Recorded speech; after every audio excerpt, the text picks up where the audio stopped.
그리스인 조르바.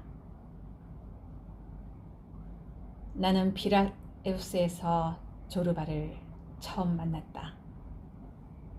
크레타 섬으로 가는 배를 타려고 항구에 나가 있었을 때였다. 날이 밝기 직전인데 밖에서는 비가 내리고 있었다.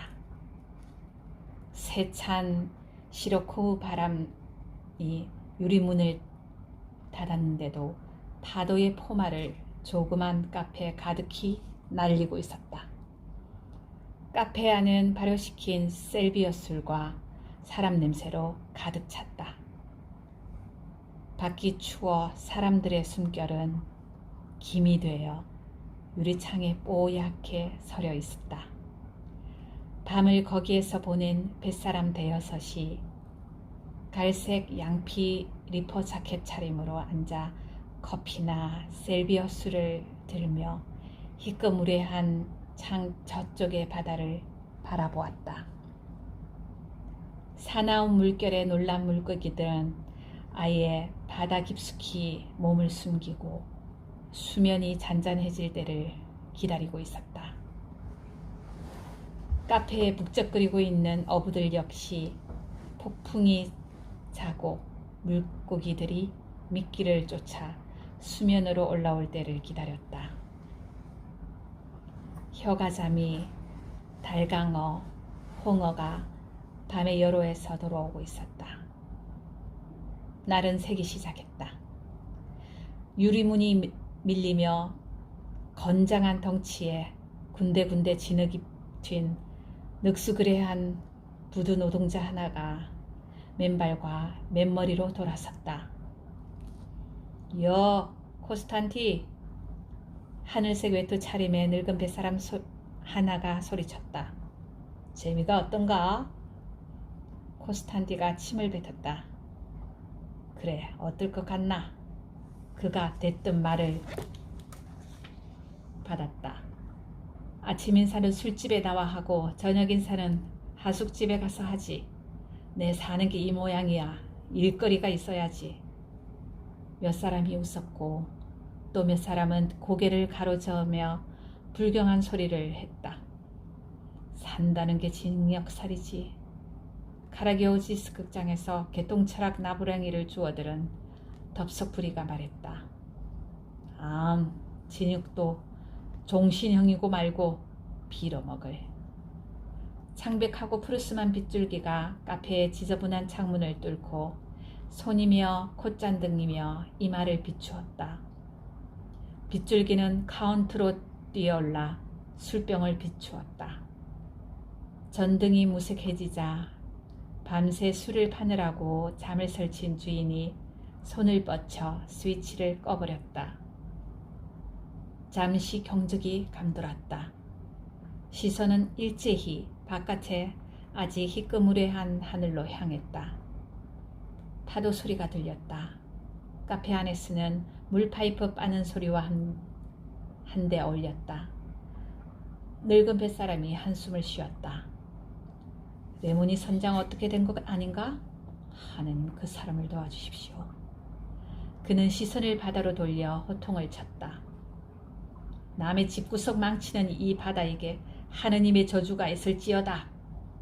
그는 자기 잿빛 수염을 깨물었다. 나는 구석 자리에 앉아 있었다. 한기가 느껴져 두 번째로 셀비어 수술을 시켰다. 자러 가고 싶었지만 나는 자고 싶은 욕망과 이른 새벽의 피로와 적막과 싸웠다.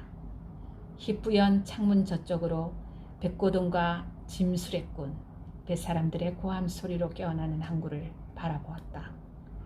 보고 있을 동안 바다, 대기, 그리고 내 출발로 짜여진 보이지 않는 그물이 내 가슴을 압박하는 것 같았다.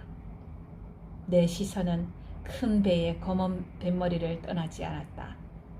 선체는 아직 어둠에 잠겨 있었다. 비는 여전히 내렸고 나는 하늘에서 진창 위로 내리는 빗줄기를 볼 수 있었다. 나는 검은 배와 그림자와 비와 형상을 갖춘 내 슬픔을 보았다. 기억이 떠올랐다. 비와 우울증이 습기로 젖은 대기 위에서 내 사랑하는 친구의 모습으로 화했다.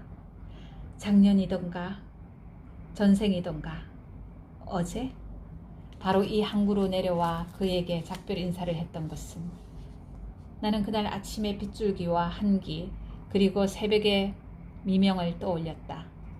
그때 역시 내 마음은 무거웠다. 사랑하는 친구에게서 서서히 멀어진다는 것은 얼마나 쓰라린 일인가. 깨끗이 헤어지고 아픈 가슴을 다독거리는 편이 훨씬 나았으리라. 고독이야말로 인간의 자연스러운 상태니까. 그러나 그 비오던 새벽에 나는 친구를 떠날 수 없었다. 나는 뒤에 그 이유를 알았지만 어쩌랴 때늦은 다음이었음에 나는 친구와 함께 배에 올라 그의 선실에 흩어진 옷가방 사이에 앉았다. 나는 그가 다른 일에 주의를 쏟고 있을 동안 꽤 오래 그를 바라보고 있었다. 흡사 그의 모습을 하나하나 푸르스름하고 맑은 눈빛, 둥글고 앳된 얼굴, 이지적이고 오만한 표정, 그리고 무엇보다도 손가락이 가늘고 긴 귀족적인 그의 손, 기억해두려는 사람처럼 친구가 자신을 바라보는 내 시선을 붙잡았다. 그는 자기 감정을 숨기고 싶을 때 늘 그렇듯이 태도를 바꾸어 나를 조롱하려 했다. 나를 바라보던 그는 그 까닭을 알았다. 그래서 이별의 슬픔을 따돌리려고 냉소를 띠고 물었다. 얼마나? 무슨 뜻인가? 얼마나라니? 종이를 씹고 대가리에 잉크를 뒤집어 쓰고 얼마나 있겠다는 건가? 왜 나와 함께 가지 않나? 저 멀리 코카시스에 위험에 처한 수천만 동포가 있는데 가서 구해주자. 그는 자신의 계획이라도 비웃는 듯이 웃기 시작했다. 구해주지 말아야 할지도 모르겠다. 자네는 이렇게 설교하지 않았는가? 자신을 구하는 유일한 길은 남을 구하려고 애쓰는 것이다. 라고. 그럼 구해야지. 자네는 설교에만 소질이 있는 건가? 왜 나랑 같이 가지 않는 거야? 나는 대답하지 않았다. 나는 이 동방의 신성한 땅, 제 신의 오랜 어머니, 프로메테우스가 바위에 갇혀 울부짖던 땅을 생각했다. 바로 그 바위에 갇혀 바로 우리 동포가 울부짖고 있는 것이었다. 또 한 번 맞은 재난이었다. 그 동포가 하늘에서 도움을 청하고 있는 것이었다. 그리고 나는 잠자코 듣고만 있었다. 고통은 꿈이며 인생은 재미있는 연극이었어. 촌놈이나 바보만이 무대로 뛰어 올라가 연기에 가담하는 듯이 대답을 기다리지 않고 내 친구가 일어섰다. 배가 세 번째로 고동을 울렸다. 그가 내게 손을 내밀고 헛소리로 감정을 가렸다. 어흐르보아 책벌레야. 그 목소리는 떨고 있었다. 자기 감정을 다스리지 못한다는 게 창피한 노릇인 줄은 그 친구도 알았다. 눈물, 말, 막 베어먹은 몸짓, 흔한 우정의 표현이 그에게는 남자가 할 것이 아니었다. 서로를 좋아했던 우리들은 다정한 말을 나눈 적이 없었다. 우리는 짐승처럼 놀며 서로를 활키웠다. 친구는 이지적이고 냉소적인 문명인이었고 나는 야만인이었다. 그는 자기를 억제할 방법을 터득하여 감정을 미소로 산뜻하게 표현했다. 나는 어울리지 않는 수다와 야만인의 웃음을 내비칠 뿐이었지만 나 역시 거친 말로 내 감정을 감추어 보려고 했다. 그러나 나는 창피했다. 아니, 정확하게 말해서 창피했던 것은 아니지만 산뜻하게 해내지 못했다. 나는 그의 손을 잡았다. 그 손을 붙잡고 놓아주지 않으려 했다. 그가 나를 보았는데 놀란 얼굴이었다. 그렇게 섭섭한가? 그가 웃으려고 애쓰면서 물었다. 내가 조용히 대답했다. 왜? 조금 전에 우리 뭐라고 했더라? 우리는 몇 년 전에 이 문제를 합의하지 않았던가? 자네가 좋아하는 그 외놈들이 뭐라고 했지? 후도신, 신령, 아타락시아, 냉정, 올림푸스의 평정, 얼굴은 웃대 가면은 부동, 가면 뒤에 실체. 그게 우리의 관심이었지. 그래, 나는 긴 문장으로 나 자신과 타협하지 않으려고 애쓰면서 다시 대답했다. 나는 내 목소리를 조절하는데 자신이 없었다. 배 위에 종이 울어 선실의 방문객을 몰아내었다. 조용히 비가 내리고 있었다. 슬픈 이별의 인사, 약속, 긴 키스, 그리고 다급한 당부의 말이 난무했다. 어머니는 자식에게로 달려갔고 아내는 남편에게, 친구는 친구에게 달려갔다. 영원히 떠나고 있는 것 같았다.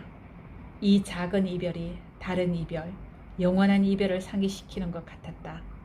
그때 젖은 대기를 흔들며 조종 같은 종소리가 이물에서 고물로 울려 퍼졌다. 나는 몸서리쳤다. 내 친구가 허리를 굽혔다. 이봐. 친구가 나지막하게 물었다. 자네 무슨 불길한 예감이라도 드는 건가? 그래, 내가 다시 대답했다. 자네 그럼 터무니없는 걸 믿는 건가? 아니, 나는 분명하게 대답했다. 그런데 왜? 그런데 같은 건 없었다. 나는 그런 걸 믿지 않았다. 그런데도 나는 두려웠다. 친구는 왼손으로 내 무릎을 살짝 때렸다. 단념할 때마다 나오는 그의 버릇이었다. 내가 결정을 독촉할 경우 그는 내 독촉이 마음에 들지 않으면 귀를 막고 거절하곤 했다. 결국 내 독촉을 수락할 때는 좋아, 자네 시키는 대로 하지. 우정을 봐서. 하고 말하는 듯이 내 무릎을 살짝 치는 것이었다. 그는 두세 번 눈을 깜빡거리다 다시 나를 노려보았다. 그는 내 불안과 우리가 흔히 쓰던 무기, 폭소와 미소 혹은 농담을 망설이고 있는 내 태도를 이해했다. 좋아, 그가 말했다. 자네 손이나 좀 주게. 우리 둘 중에 하나가 죽을 고비라도 만나면. 친구는 창피한 듯이 말을 멈추었다.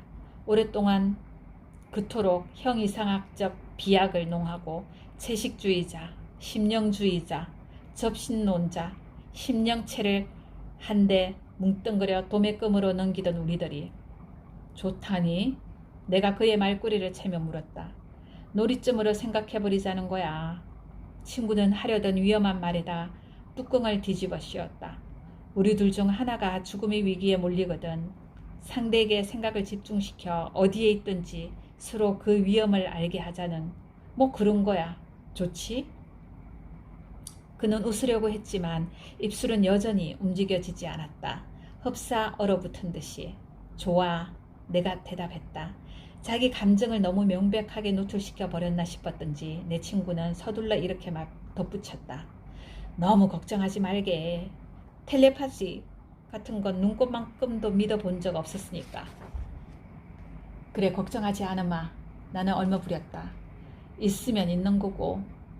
좋아, 있으면 있는 거고 없으면 없는 거지 뭐. 이제 됐나? 됐지. 내가 대답했다.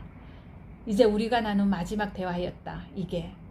우리는 묵묵히 서로의 손을 잡았다. 손가락이 뜨겁게 만나자마자 우리는 악수를 풀었다. 나는 뒤를 돌아보지 않고 쫓기는 듯이 빠른 걸음으로 걸었다. 나는 마지막으로 한 번만이라도 그를 들어보고 싶었지만 꾹 참았다. 뒤를 돌아보지 마. 앞으로만 가는 거다. 나는 자신을 타일렀다. 인간의 영혼은 육체란 벨 속에 갇혀 있어서 무디고 둔한 것이다. 영혼의 지각 능력이란 조잡하고 불확실한 법이다. 그래서 영혼은 아무것도 분명하고 확실하게는 예견할 수 없다. 미래라는 게 예견될 수 있는 것이라면 우리 이별은 얼마나 다른 것일 수 있었을까? 주위가 점점 밝아졌다. 두 아침이 한데 뒤섞인 것이었다. 이제 더 분명히 떠올릴 수 있게 된 사랑하는 친구의 모습이지만 항구의 비와 촉촉한 대기 속에서는 전보다 황량하고 굳어 있었다. 카페의 문이 열리면서 바다의 파도 소리와 함께 수염을 늘어뜨리고 다리를 떡 벌리고 선 건장한 뱃사람 하나가 나타났다. 반기는 소리가 여기저기서 튀어나왔다. 어서 오십시오, 레모니 선장. 나는 구석자리로 돌아가 다시 내 생각을 집중시키려고 애썼다. 그러나 내 친구의 얼굴은 이내 빗속으로 사라진 다음이었다. 밖이 점점 더 밝아졌다.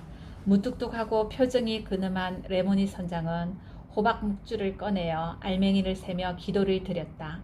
나는 그쪽을 보지 않고 듣지 않으려고 했으며 스려져 가는 친구의 모습을 조금이라도 떠올리려고 했다.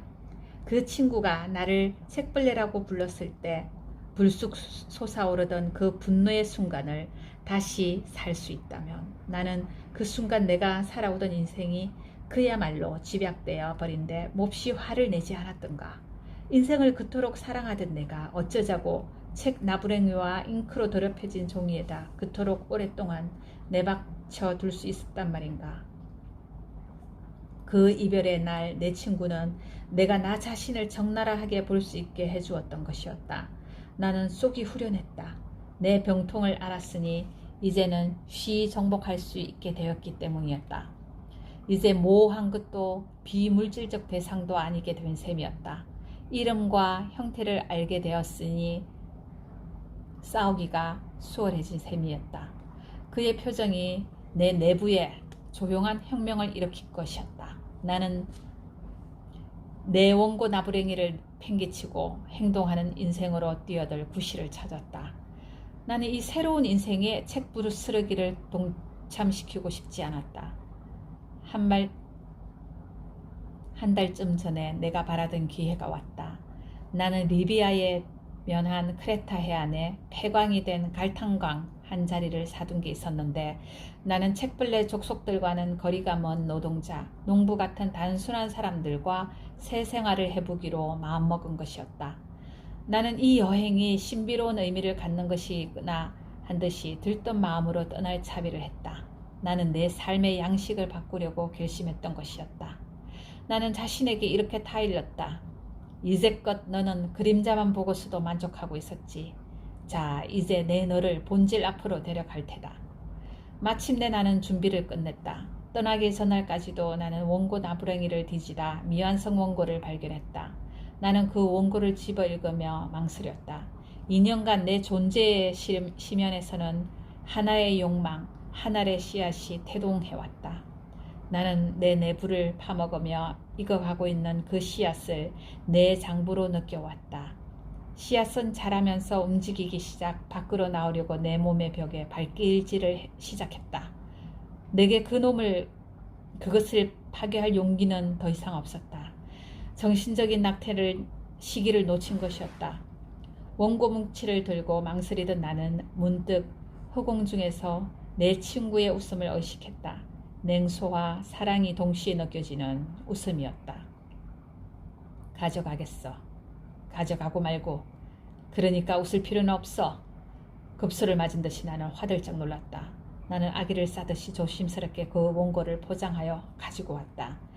레몬이 선장에 그윽하면서도 무뚝뚝한 소리가 내게까지 들렸다.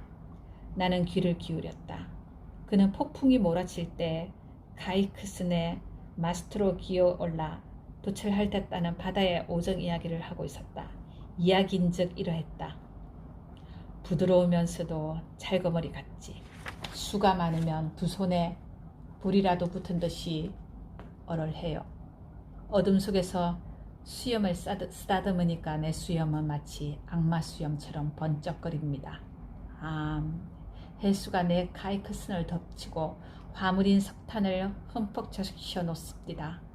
하물은 침수되고 말았지요. 가이크슨이 기울어지지 않겠어요? 그러나 그 순간 하느님이 손을 쓰셨답니다.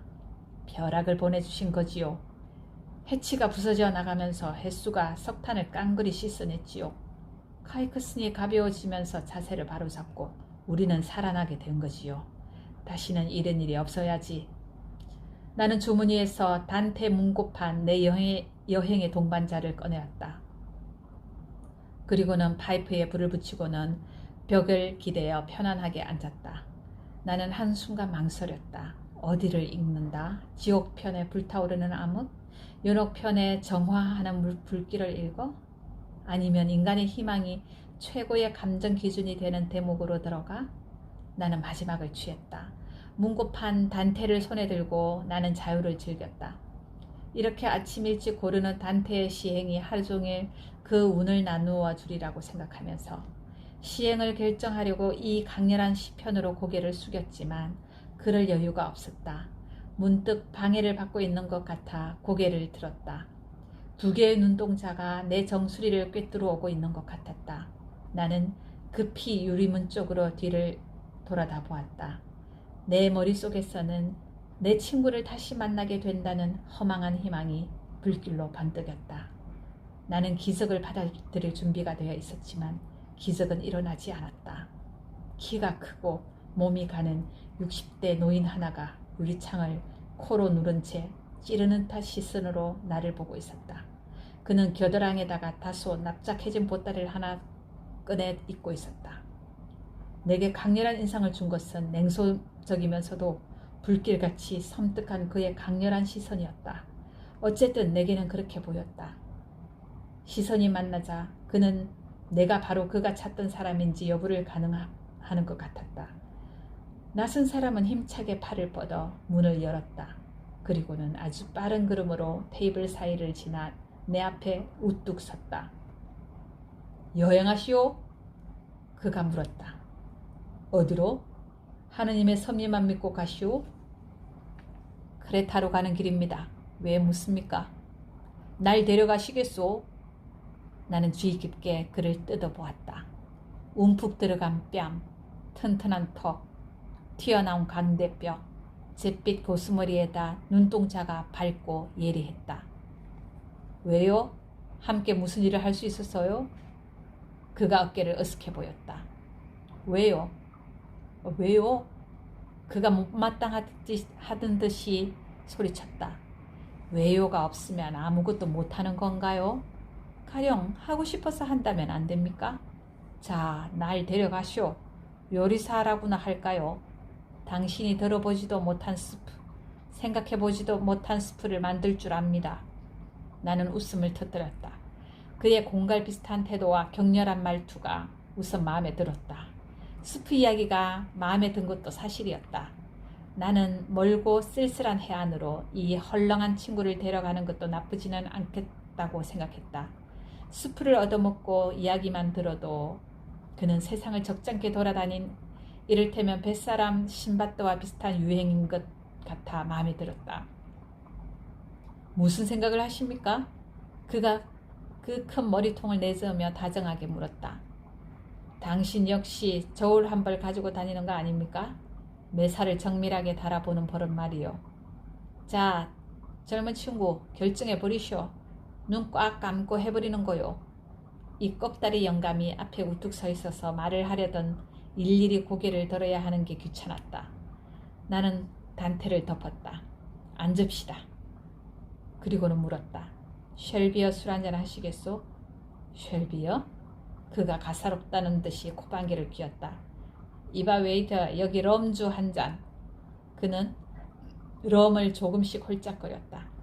입안에 굴리며 오래 맛을 보다 천천히 삼켜 속을 덮이는 것이었다. 육감주의자군. 꼭 감식가 같잖아 하고 나는 생각했다. 무슨 일을 하십니까? 이쪽에서 물었다. 닥치는 대로 하죠. 발로도 하고 손으로도 하고 머리로도 하고 해본 일만 해가지고서야 어디 성이 차겠소? 마지막으로 한 일이 뭡니까? 광센에서 일했지요. 이래봬도 괜찮은 광부랍니다. 금속도 조금 알지요. 광맥을 찾고 갱도 짜는 것도 좀 압니다. 갱속으로 내려가도 겁은 안 냅니다. 일 참 잘했지요. 전에는 10장을 지냈는데 불만이라고는 하나도 없었지요. 그런데 악마가 끼어들고 말았지요. 지난 토요일 밤에 공연히 한번 그래보고 싶어서 그날 시찰 나온 우두머리를 붙잡아 팼지 뭡니까? 이유가 있었을 것 아닙니까? 그자가 영감님에게 무슨 잘못이라도 저질렀겠지요? 내게 말이요? 전혀. 조금 전에 말했다시피 전혀 없어요. 그날 처음 본걸요? 이 가련한 친구는 담배까지 보냈는걸? 그랬어요? 그러고 보니 당신은 거기 앉아 듣기만 하는군. 지랄병이 도졌다는 것뿐이라니까. 그러네. 당신 물레방앗간지 마누라 이야기 아시겠지? 물레방앗간지 마누라 궁둥짝을 보고 철자법 배우겠다는 생각은 당신도 안 하시겠지? 물레방앗간지 마누라 궁둥짝. 인간의 이성이란 그거지 뭐. 인간의 이성에 관한 정의라면 나도 꽤 읽은 편이었지만 이 헌털뱅이 영감의 정의는 가장 놀라운 것이었고 또 내 마음에 들었다.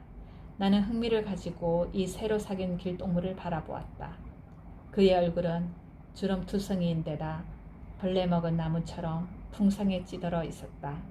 몇 년 뒤 또 하나의 얼굴에서 똑같은 닳고 찌든 나무의 인상을 받았는데 파서나이트 이스라티의 얼굴이 그랬다.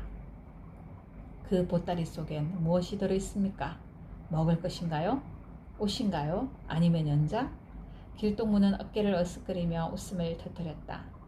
당신 참 눈치가 빠른 사람이군. 미안한 말이지만 그가 대답했다. 그리고는 길고 옹이 박힌 손가락으로 보따리를 찔러 보였다. 아니요, 그가 덧붙였다. 이건 산투리 옷이다. 산투리? 산투리를 연주합니까? 먹고 살기가 고될 때는 산투리를 연주하며 여인숙을 돌아다니기도 합니다. 마케도니아에서 전해지는 클레프트의 옛 노래도 부릅니다. 그리고 나서 모자를 벗어들고 바로 이 베레모 말씀이요. 한 바퀴 돌면 돈으로 가득 찬답니다. 이름이 뭐죠? 알렉시스 조르바. 내가 꺽다리인데다 대가리가 납작 케이크처럼 생겨먹어 빵집 가래삽이라고 부르는 친구들도 있죠. 한때 볶은 호박씨를 팔고 다녔다고 해서 파사템포라고 부르는 지들도 있었고 또 흰 곰팡이라는 발효도 있습니다. 이렇게 부르는 놈들 말로는 내가 가는 곳마다 사기를 치기 때문이라나? 개나 물어 가라지. 그 밖에도 벼로가 많지만 그건 다음으로 미루기로 합시다. 어떻게 해서 산투리를 다 배우게 되었지요? 20살 때였어요. 내가 그때 올림푸스 상기석에 있는 우리 마을에서 처음 산투리 소리를 들었지요. 혼을 쏙 빼놓는 것 같습니다. 사흘 동안 밥을 못 먹었을 정도니까요. 어디가 아파서 그러느냐 우리 아버지가 묻습니다. 아버지 영혼이 화평하시기를. 산투리를 배우고 싶습니다. 창피하지도 않느냐? 네가 집시냐? 거지 깽깽이가 되겠다는 것이냐? 저는 산투리를 배우고 싶습니다. 결혼하려고 꼽을 쳐둔 돈이 조금 있었지요. 유치한 생각이었지만 그 당시엔 대가리도 덜려 물었고 혈기만은 왕성했죠. 병신같이 결혼 같은 걸 하려고 마음먹었다니. 아무튼 있는 걸 몽땅 틀고 몇 푼 더 보태 산투리를 하나 샀지요. 지금 당신이 보고 있는 바로 이놈입니다. 나는 산투리를 들고 살로니카로 꺼져 터키인 레트셉 에펜디를 찾아갔지요. 아무에게나 산투리를 가르쳐 주었지요. 그 앞에 덥석 엎드리고 봤어요. 왜 그러냐 꼬마 이규도야. 산투리를 배우고 싶나이다. 오냐? 그런데 왜 내 발밑에 엎드렸느냐? 월사금으로 낼 돈이 없습니다. 산투리에 단단히 미친 게로구나. 네. 그럼 여기 있어도 좋다. 젊은 친구야. 나는 월사금을 받지 않는다. 나는 1년을 거기 있으면서 공부했지요. 그의 무덤을 하나님이 돌봐주시길. 지금쯤 아마 죽었을 겁니다.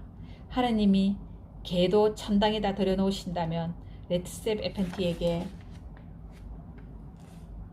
천당문을 활짝 열어주실 것이외다. 산투리를 다룰 줄 알게 되면서 나는 전혀 딴 사람이 되었어요. 기분이 좋지 않을 때나 빈털터리가 될 때는 산투리를 켭니다. 그러면 기운이 생기지요. 내가 산투리를 킬 때는 당신이 말을 걸어도 좋습니다만 내게 들리지는 않아요. 들린다고 해도 대답은 못해요. 해봐야 소용없어요. 안 되니까. 그 이유가 뭐죠, 조르바? 이름 모르시는군. 정열이지. 바로 그게 정열이지. 문이 열렸다. 바닷소리가 나서 카페로 쏟아져 들어왔다. 손발이 얼고 있었다. 나는 구석으로 깊숙이 몸을 웅크리고는 외투로 몸을 감았다. 나는 그 순간에 행복을 음미했다. 어디로 간다. 여기서는 좋다만 이 행복이 오래 계속되었으면. 나는 이렇게 생각했다. 앞에 선 사나이를 뜯어보았다. 그의 시선이 내게 박혀 있었다. 동공이 까만 그의 눈은 작고 둥그렇으며 흰자 위에는 빨갛게 핏발이 서 있었다. 그 눈은 나를 꿰뚫고 구석구석 뒤지는 것 같았다. 그랬어요. 이야기 계속하십시오. 내가 말했다. 조르바가 다시 앙상한 어깨를 들었다 놨다. 그만둡시다. 담배 한 대 주시겠소? 그가 말했다. 담배를 한 개피 뽑아주었다. 그는 주머니에서 부싯돌 라이터를 꺼내 불을 당겼다. 그리고는 느긋한 듯이 눈을 반쯤 감았다. 결혼했습니까? 나는 사내가 아닌가? 그가 화를 내었다. 나는 숙부도 아닌가? 눈깔이 멀었지. 나보다 먼저 살고 간 사람처럼 나도 개골창에 대가리를 집어넣었지. 결혼했답니다. 내리막길을 걸었지요. 가장이 되고 집을 짓고 새끼를 둘씩이나 까고. 하지만 다 싼투리 덕택이지. 근심 걱정을 잊으려고 산투리를 캐셨던 괴로군. 이것 보시오. 보아하니 당신은 악기 하나 못 만지는 모양인데 대체 무슨 소리를 하고 있는 거요? 집구석에 들어가면 있는 건 근심 걱정뿐. 마누라가 그렇고 새끼들이 그렇지요. 무엇을 먹을까? 무엇을 입을까? 장사 이러다 무엇이 될까? 이런 젠장. 이래서는 안 돼. 산투리를 켜려면 환경이 좋아야 해. 마음이 깨끗해야 하는 거예요. 마누라가 한마디로 될 것을 잔소리로 늘어놓는다면 무슨 기분으로 산투리를 켜겠소? 새끼들이 배고프다고 빽빽거리는데 산투리를 켜? 산투리를 켜려면 온갖 정성을 산투리에만 쏟아야 해. 알아듣겠소? 그렇다. 나는 그제서야 알아들었다. 조르바는 내가 오랫동안 찾아다녔으나 만날 수 없었던 바로 그 사람이었다. 그는 살아있는 가슴과 크다랗고 푸짐한 언어를 쏟아내는 입과 위대한 야성의 영혼을 가진 사나이, 아직 모태인 대지에서 탯줄이 떨어지지 않은 사나이였다.